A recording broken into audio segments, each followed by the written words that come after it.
Al-Farabi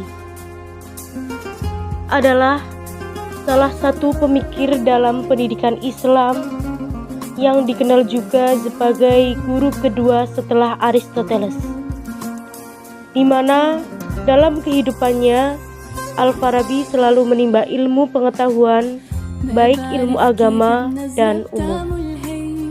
Dengan berbagai ilmu yang diperolehnya, Al-Farabi menjadi seorang ahli filsuf yang terkenal.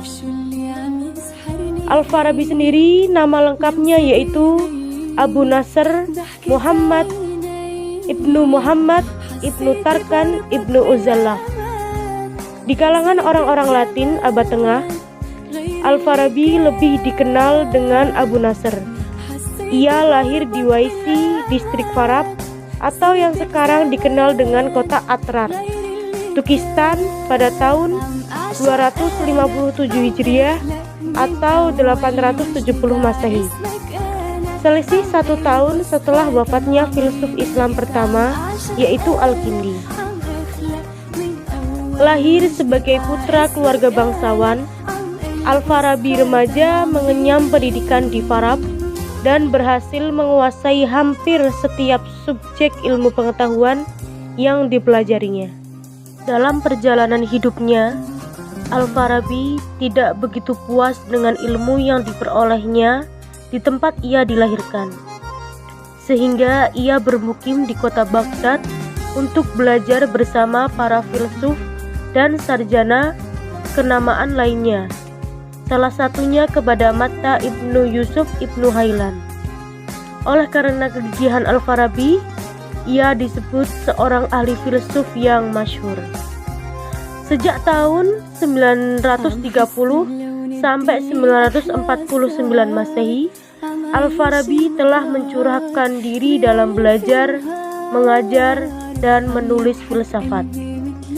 Selain keahlian filsafat, Al-Farabi juga meneliti bidang logika, matematika, etika, filosofi, sosiologi, musik, dan sains. Keahlian dalam ilmu filosofis dan bakat musik membuat Al-Farabi dihormati. Karya terkenalnya adalah kitab Al-Madinah Al-Fadilah, atau kota atau negara yang utama, yang membahas tentang pencapaian kebahagiaan melalui kehidupan politik dan hubungan antara rezim yang paling baik menurut pemahaman Plato dengan hukum ilahiyah Islam. Al-Farabi meninggal di Damaskus pada Desember 950 Masehi pada usia 80 tahun.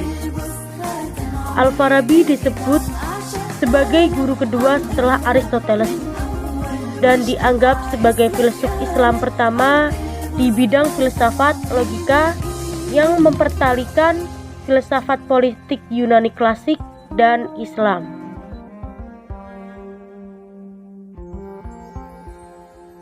Pemikiran pendidikan Al-Farabi.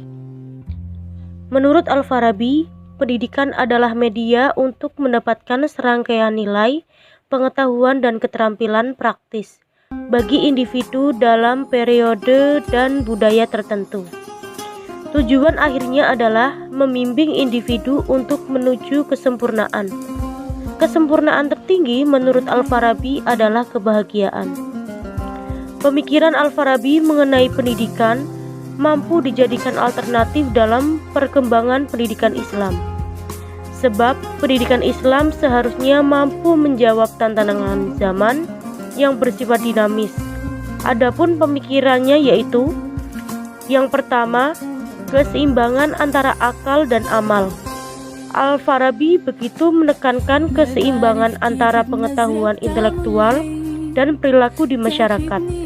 Singkatnya, semakin tinggi pendidikan, maka semakin baik pula perilaku di masyarakat. Kedua, pendidikan akhlak dan etika adalah melalui pembiasaan. Pendidikan etika yang baik harus melalui proses yang panjang dan berlanjut.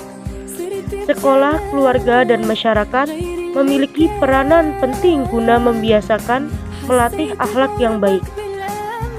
Ketiga, pendidikan yang berorientasi pada kesempurnaan jiwa. Pendidikan tidak hanya mengasah aspek kognitif, seharusnya diasah pula aspek kejiwaannya.